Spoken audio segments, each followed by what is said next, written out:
एक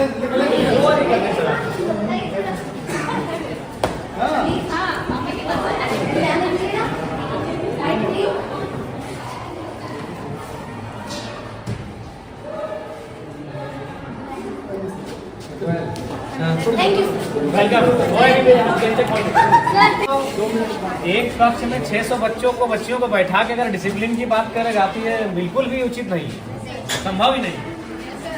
हार्डली इस कमरे के अकॉर्डिंग 190 से 120 बच्चे बैठ सकते हैं। 90 से 120 660 मतलब नामांकन है, 240 प्रेजेंट है। ये तो संभव ही नहीं कि कोई क्लास ले पाएंगे। ठीक है, आप निश्चिंत रहिए, हम लोग इस विषय में बहुत जल्द आगे बढ़ते हैं और आपकी जो असुविधा है उसके लिए खेद है, लेकिन हम लोग उस दिशा में आगे बढ़ेंगे, काम कर रहे हैं। ये कौन सा क्लास है? 11 है। फैकल्टी क्या है? आर्ट्स। अच्छा, पढ़ाई लिखाई ठीक से कर रहे हैं ना? देखिए, मन लगा के पढ़िएगा ना, क्योंकि हम लोग जो है मिडिल क्लास फैमिली से आते हैं। भले आपके प्रिंसिपल आपके साथ खड़े हैं, आपके एमएलए भी आपके साथ खड़े हैं, लेकिन हम लोग मिडिल क्लास फैमिली से आते हैं और हमारी पूंजी शिक्षा ही है। हमारे मम्मी पापा के पास उतने पैसे नहीं है कि अगर हम शिक्षा में अच्छा नहीं करेंगे तो हम कोई बढ़िया व्यापार को आगे बढ़ा सकते हैं, हम बड़े शहरों में जाके अपने आप को स्थापित कर सकते हैं। हमारी पूंजी ही हमारा एजुकेशन है। हम जितना बेहतर से यहाँ से निखर के जाएंगे उतना हम अपने आप को स्टेब्लिश करेंगे। तो इसलिए आप लोग किसी भी प्रकार का कोई कंप्रोमाइज नहीं कीजिएगा। हम जानते हैं कि हो सके आपको समस्या आएंगी, क्योंकि बहन लोग को थोड़ी आ सकती है, क्योंकि आज भी लोगों की मानसिकताएं वैसी हैं, लेकिन आप निश्चिंत रहिए, अब जमाना बदला है, जमाने के लोगों की सोच बदली है और हमें लगता है कि बेटा और बेटी को समान दृष्टिकोण से लोग देख रहे हैं। तो आपको भी कुछ अगर सुविधाएं आएंगे तो उससे आपको पार जाना है और कभी शिकायत और समस्या को लेकर अपनी पढ़ाई से कंप्रोमाइज मत कीजिएगा, इस चीज से कंप्रोमाइज मत कीजिएगा। देखिए, हम दूसरा का उदाहरण नहीं देंगे, आपके बीच आपके एमएलए खड़े हैं और हम आपको बताना चाहेंगे, हम अभी भी स्टूडेंट हैं। अभी हम धनबाद विनोद बिहारी महतो विश्वविद्यालय से डॉक्टर ऑफ फिलोसफी के स्कॉलर हैं और ऐसा नहीं कि कंटिन्यू 2018 में हमारा एडमिशन है, बीच में 2 साल बाधित हुआ है, क्योंकि इसमें होता है कि साल में 1.5 साल में आपको प्रेजेंट करना पड़ता है अपना थीसिस। तो हम अभी भी कंटिन्यू हैं, क्योंकि हमने कभी एजुकेशन से कंप्रोमाइज नहीं किया है। कभी आज हम आपके एज एमएलए के रूप में आपके बीच खड़े हैं और हमें तो लगता है कि आप कम से कम हमसे बेहतर परिवार से ताल्लुक रखते होंगे, क्योंकि हम उतना समय नहीं कि हम आपको अपनी घटना सुनाए, लेकिन संक्षिप्त में इतना बताना चाहेंगे कि हमने उस माँ ने हमें पढ़ाया है जिसने 28 साल की उम्र में अपने पति को खोया था। मात्र 28 ईयर हमारी माँ की आयु थी।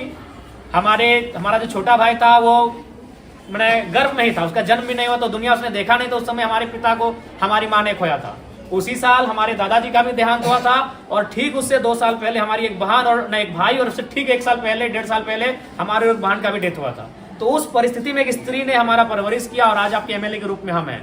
हमने कभी एजुकेशन से कंप्रोमाइज नहीं किया है। आज भी हम स्टूडेंट हैं, आज भी हम स्कॉलर हैं। इसलिए आपको आपके एमएलए ये संदेश देना चाहेंगे कि किसी भी परिस्थिति में आप अपनी पढ़ाई से समझौता नहीं कीजिएगा। यही आपकी पूंजी है, क्योंकि आपके माता पिता अगर सक्षम है तो अच्छी बात है, हम भी शुभकामना देते हैं कि आप बहुत सक्षम हो, लेकिन ये अधिकांश ये सत्य है कि हम लोग मिडिल क्लास फैमिली से आते हैं और हमारी पूंजी पैसा नहीं है, हमारी पूंजी एजुकेशन है। आप जितना यहाँ से निखर के जाएंगे उतना बेहतर आपका भविष्य होगा। इसीलिए कंप्रोमाइज बिल्कुल मत कीजिएगा। अगर आप पढ़ के जाएंगे तो कोई ना कोई रास्ता मिल जाएगा। अगर आप जमाने के अनुसार अपने आप को बनाएंगे तो कोई ना कोई रास्ता मिल जाएगा। अगर दुनिया में इतने लोग हैं तो उतना रास्ता भी है, लेकिन आप अपने आप को सुयोग्य रखोगे तब ना। इसलिए आपको हमारी शुभकामनाएं हैं, आप लोग बेहतर करें और जो भी आपकी समस्या है उनको हम लोग जानने के लिए आपके बीच आए हैं। आपके तमाम शिक्षक प्रिंसिपल महोदय सब हमारे साथ हम लोग विजिट कर रहे हैं और जो भी समस्याएं छनकर आएगी उनको लेकर हम लोग काम करेंगे। ठीक है, तो हम ठीक है, आप पढ़ना चाहिए। तो सबसे पहले हमारी बात को आप लोग सुनिए। 10 में है ना? देखिए 10 में अगर आप है तो अभी ये महीना है दिसंबर का, आपके पास काफी कम समय है। इसलिए आपसे हम यही संदेश मेरा रहेगा कि आपको अभी यहाँ से पूरा अलर्ट रहना है। इसलिए बाबू साहब की देखिए अभी जनवरी आएगा, आप कुछ दिन पिकनिक में चला जाएगा, फिर मकर संक्रांति आएगा, फिर सरस्वती पूजा आएगा, तो हमारे पास अगर देखा जाए तो काफी कम समय है और आप अभी उस मुकाम में हैं जहां अपने आप को बढ़ाएंगे। इसलिए यहाँ से आप एक भी दिन आज के बाद ढील मत कीजिएगा।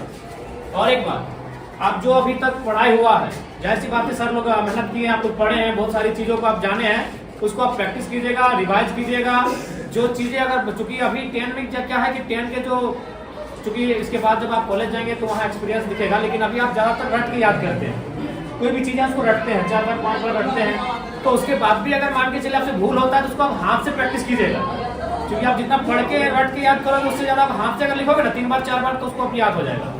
जो चीजें आपको लगता है कि नहीं इसको हम मेमोरी नहीं कर पा रहे हैं, याद नहीं कर पा रहे हैं, तो उसको आप कम से कम हाथ से प्रैक्टिस कीजिएगा, कई बार रफ लीजिएगा, उस रफ में 4 बार 5 बार लिखिएगा उस प्रश्न का उत्तर, तो आपको याद होने लगेगा। और एक बात सबसे महत्वपूर्ण याद रखिएगा, क्योंकि आप अभी अपने जीवन का सबसे महत्वपूर्ण उम्र में है, यही है ये जो एज होता है ना, ये इसको हम लोग टीन एज कहते हैं। हमको अपने आप को बनाना भी यही है और बिगाड़ना भी यही है। अब ये डिपेंड आप पे करता है। देखिए आपके माता पिता तो इस उम्मीद से आपको भेजे कि मेरा बेटा वहां जाएगा, गुरुजी के सानिध्य में बैठेंगे, पढ़ेंगे तो बढ़ के आएंगे, लेकिन अब आप यहाँ क्या व्यवहार करते हैं ये आप पे डिपेंड करता है। तो इसीलिए आप यहाँ 4 घंटा 5 घंटा 6 घंटा समय देते हैं, तो उस 6 घंटा का रिजल्ट आना चाहिए ना। मान लीजिए सपोज दैट अगर किसी भाई को अगर पढ़ने में मन नहीं लग रहा है, तो मान के चलो वो 6 घंटा अगर सिर्फ वो ग्राउंड में दौड़ेगा तो इस राज्य के नंबर 1 धावक बनेगा कि नहीं। अगर वो पहाड़ नहीं चढ़ेगा, अगर वो गीत ही 6 घंटा प्रैक्टिस करेगा तो एक बेहतरीन गीतकार बनेगा कि नहीं। तो हमारे कहने का मतलब है आप यहाँ 6 घंटा समय दे रहे हैं, और जहां आप समय दे रहे हैं वहां से अगर कुछ रिजल्ट नहीं हासिल करेंगे तो फिर गलत बात है कि नहीं। तो इसलिए आप यहाँ 6 घंटा समय दे रहे हैं, अपना 5 घंटा आप समय दे रहे हैं, तो इसलिए यहाँ से आपको परिणाम हासिल करके जाना है, यहाँ से आपको रिजल्ट लेके जाना है। इस बात को आपको ध्यान में रखना है, ठीक है। बाकी आपको जहां असुविधा होगी, आपके शिक्षक आपके प्रिंसिपल तो साथ में ही, आपके विधानसभा के आपके एमएलए हम भी आपके साथ हैं, जहां हमारी आपको जरूरत पड़ेगी आप हमें बेहिचक याद कीजिएगा, ठीक है।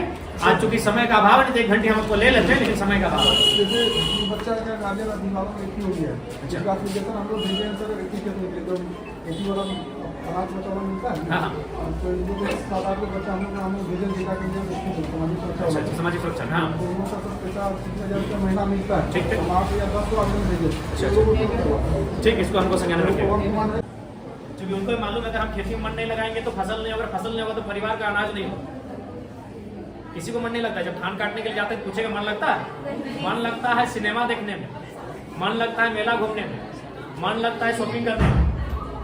काम में मन नहीं लगता है, वहां लगाना पड़ता है, क्योंकि वही काम आपका पहचान है, वही काम आपका कर्म है, तो मन वहां लगाना पड़ता है। अभी आपका कर्म है आपका शिक्षा अर्जन करना, ये आपका कर्म है, इसमें आपको मन लगाना है। और लगता है तो अच्छी बात है, अगर लगता है तो अच्छी बात है, और नहीं लगता है तो लगाना पड़ेगा। और बाकी आपकी समस्याओं से हम लोग अवगत हो रहे हैं, काफी समस्याएं हैं आपके विद्यालय में, और आपकी समस्याओं का निराकरण के लिए हम लोग हमेशा प्रयासरत रहेंगे। और आप लोग बढ़िया से मन लगा के पढ़िए, हमारी शुभकामनाएं हैं। अगर कुछ समस्याएं होंगी आप सीधा हमसे संपर्क कीजिएगा, और बेहिचक अपनी बात को रखिएगा, डर भय मत कीजिएगा कि हम आपके एमएलए हैं, हम आपके एक सहयोगी के रूप में आपको दिशा पथ प्रदर्शक के रूप में आए हैं। आप बेहिचक हमें याद कीजिएगा, ठीक है। और एकदम मन ध्यान लगा